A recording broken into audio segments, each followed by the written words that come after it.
నెల కాదు, 2 నెలలు కాదు, 3 నెలలు కాదు, సంవత్సరం కాదు, 2 సంవత్సరాలు, 3 సంవత్సరాలు కాదు, 12 సంవత్సరములు ఓవర్ బ్లీడింగ్తో బాధపడుతూ ఉన్నది.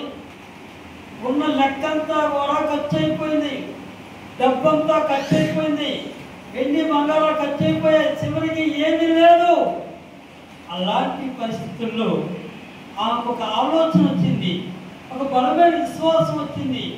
యేసు అంగీని ముట్టుకుంటే నాకు స్వస్థత వస్తుంది అని ఒక ఆశతోటి వెళ్ళి, గుంపులో కూడా వెళ్ళి యేసుని అంగీని ముట్టుకుంది, కట్టేసింది, ఆమె స్వస్థత వచ్చింది. దేవునికి విశ్వాసం బట్టి అద్భుతం, ఆశ్చర్యకరంగా దేవుడు జరిగించాడు. నేను పొద్దుటూరుకు వచ్చిన కొత్తలో ఒక సిస్టర్ గారికి బాగోలేదు. సుమారు 4-5 సంవత్సరాల నుంచి ఓవర్ బ్లీడింగ్, భర్త విడాకులు ఇస్తానని వాళ్ళ తల్లిదండ్రులు బాధపడుతూ ఉన్నారు. ఎన్నో హాస్పిటల్ తిరిగారు, ఎన్నెన్నో చోట్ల తిరిగారు, ఎక్కడికి వెళ్ళా న్యాయం కాలేదు. అయితే ఒక అతను నన్ను వారి ఇంటికి తీసుకెళ్ళి పరిచయం చేశారు. వాటికి వెళ్ళి ప్రార్థన చేశాను. ప్రార్థన చేసి కొన్ని గైడెన్స్ ఇచ్చి, ఈ విధంగా ప్రార్థన చేసుకోండి, ఈ విధంగా ప్రార్థన చేయండి, దేవుడు అద్భుతాలు చేస్తాడు, ఆశ్చర్యకరంగా జరిగిస్తాడు, దేవుడు స్వస్థపరుస్తాడు, నిన్ను స్వస్థపరుస్తూ యెహోవా నేనే అని ఆయన చెబుతున్నాడు కనుక ఈ గైడెన్స్ ప్రకారం మీరు దిద్దుకొని ప్రార్థన చేసుకోండి అని చెప్పినాను. చెప్పిన తర్వాత మరి అదే ప్రకారం చేస్తూ ఉన్నారు. వారానికి మళ్ళీ వాళ్ళకి ప్రార్థన చేసుకుంటున్నాను. దేవుడు అన్నాడు, 3 వారాలకి నేను స్వస్థపరుస్తాను అన్నాడు. దేవుడికి స్తోత్రం. 3వ వారం రోజు స్వస్థపరిచాడు దేవుడు, అద్భుతం చేశాడు. దేవుడికి స్తోత్రం. తర్వాత 1 year కల్లా దేవుడు అద్భుత రీతిగా మాకు సొంత మందిరాన్ని ఇచ్చాడు. అయితే సొంత మందిరం ఓపెనింగ్ రోజే మాకు డెలివరీ కూడా అయ్యాడు. దేవుడికి స్తోత్రం. మన ప్రొద్దుటూరు పట్టణంలోనే అద్భుతం చాలా మంది తెలుసు. కనుక మనకి విశ్వాసం కావాలి. స్వస్థత కావాలన్నా, వివాహం జరగాలన్నా, అప్పులు తీరాలన్నా, సమస్య పోవాలన్నా, బాధ పోవాలన్నా, కష్టం పోవాలన్నా, వ్యాధులు పోవాలన్నా, మనశ్శాంతి కావాలన్నా, ఏది కావాలన్నా ప్రభువైన యేసుక్రీస్తు వారు నన్ను స్వస్థపరుస్తాడు. ప్రభువైన యేసుక్రీస్తు వారు నా కోసం ఈ లోకానికి వచ్చి రక్తము చిందించి, రక్తము కార్చి, రక్తము దారపోసి చనిపోయి తిరిగి మళ్ళీ లేచాడు, ఆయన నన్ను స్వస్థపరుస్తాడు అని విశ్వాసం ఉంటే అద్భుతాలు చేస్తాడు. దేవుడికి స్తోత్రం. ఒక తల్లిగారు ఉన్నారు. ఎలా ఉందమ్మా అని అడిగితే చాలా బాగుంది పాస్టర్ గారు అంటారు. ఆమెకి నిద్ర పట్టేది కాదు, ఆహారం తినేది కాదు, కాళ్ళు నొప్పులు, ఒళ్ళు నొప్పులు, శరీర బలహీనత, మనశ్శాంతి లేక బాధపడుతూ ఉన్నది. ఒక 4 వారాలు వస్తూ ఉంటాయి. కానీ ఈరోజు అడిగితే ఎలా ఉందని అడిగితే నాకు చాలా బాగుంది పాస్టర్ గారు సంతోషిస్తున్నారు. దేవుడికి స్తోత్రం. దేవుడికి స్తోత్రం. విశ్వాసం బట్టి ఆయన స్వస్థపరుస్తాడు. విశ్వాసం లేకపోతే స్వస్థత జరగదు. యేసు ప్రభువు దినాలలో కూడా వారి అవిశ్వాసం బట్టి మేలు జరగలేదు అంటాడు, వారి అవిశ్వాసం మేలు జరగలేదు అంటాడు. మనకు బలమైన విశ్వాసం కావాలి. మీకు విశ్వాసం స్వస్థత కావాలంటే విశ్వాసం కావాలి. నీ విశ్వాసం నిన్ను స్వస్థపరచును. దేవుడికి స్తోత్రం. చాలా మంచిది. ఇది నా వాక్యం చూద్దాం.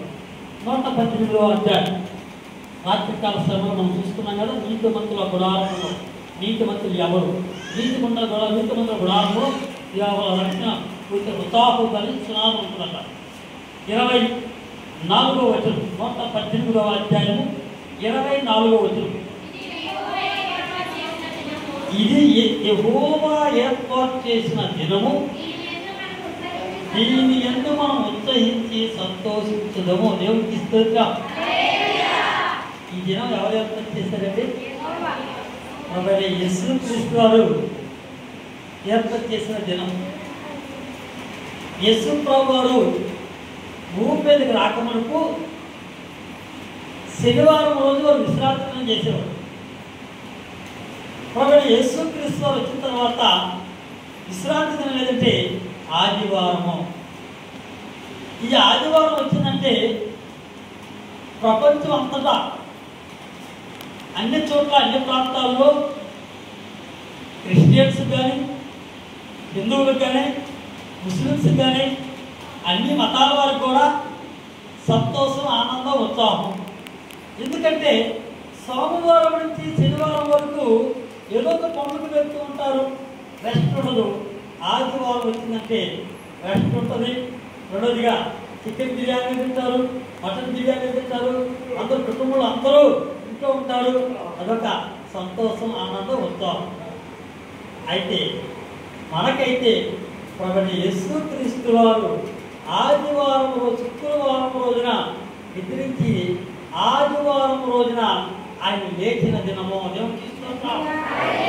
ప్రభువైన యేసుక్రీస్తు వారు ఆదివారం రోజున పెందల కాలే లేచాడట. కనుక ఆయన ఉదయం చూసినట్టయితే ఉదయాన్నే శిష్యురాలు ఎందుకంటే మాతాపిల్లలు ఎందుకు చూస్తే ధర్మం చెప్తుంటే ఎవరు యేసు ప్రభువు లేరా? సమాధిలో యేసు ప్రభువు ఉండాలి, కానీ యేసు ప్రభువు ఆ సమాధిలో లేడు. ఆయన తిరిగి మళ్ళీ లేచాడు.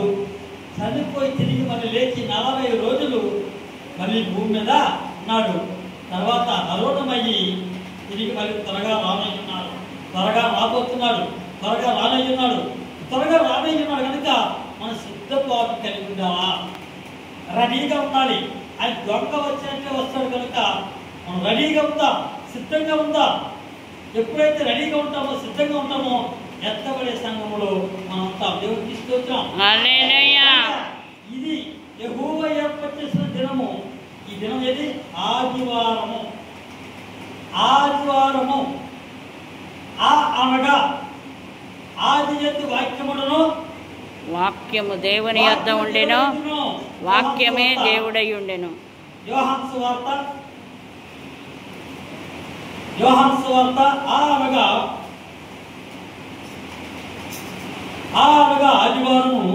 అనగా ఆది యందు వాక్యముండెను, వాక్యము దేవుని యొద్ద ఉండెను, వాక్యము దేవుడై ఉండెను. దేవునికి స్తోత్రం. హల్లెలూయా.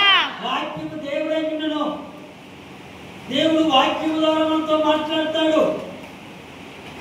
వాక్యం ద్వారా మనతో మాట్లాడతాడు. మాట్లాడే దేవుడు ఆయన.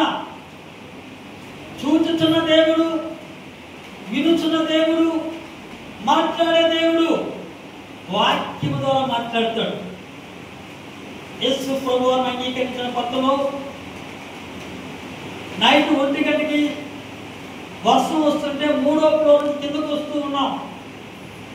కిందకు వస్తున్న సమయంలో ఒక స్వరం వినపడుతుంది. నీవు లోపలికి వెళ్ళిన వెంటనే లూకా సువార్త 18వ అధ్యాయం చదువు, దాని ప్రకారము ప్రార్థన చేయి అని ఒక స్వరం వినపడుతుంది. దేవునికి స్తోత్రం. హల్లెలూయా. 1 గంట సమయంలో ఒక స్వరం వినపడుతుంది. వాక్యం ద్వారా మాట్లాడతాడు. తర్వాత జమాల్ సేఠ్ గారు ఒక ఆయన ఉన్నాడు. ఆయన వాక్యం ఉంది. ఆయన ఫోన్ చేశాడు. భయమేస్తున్నాయి. అయ్యో ఆయన ఏమంటారు, ఎలాగా నా వాక్యం ఉంది, సమాధానం చెప్పాలి, భయపడుతూ ఉన్నాను. ప్రభు మాట్లాడుతున్నాడు. భయపడకము, నేను నీకు తోడై ఉన్నాను. స్వరం పడుతుంది. దేవునికి స్తోత్రం. కాబట్టి వాక్యము ద్వారా ఆయన మాట్లాడతాడు. వాక్యం ద్వారా మాట్లాడి మనల్ని ఆదరించి మన పట్ల అద్భుతాలు చేసేవాడు ప్రభువైన యేసుక్రీస్తు వారు. దేవునికి స్తోత్రం. దేవునికి స్తోత్రం. దేవునికి స్తోత్రం. అనగా మనం ఆరాధించే వారిగా ఉండాలి.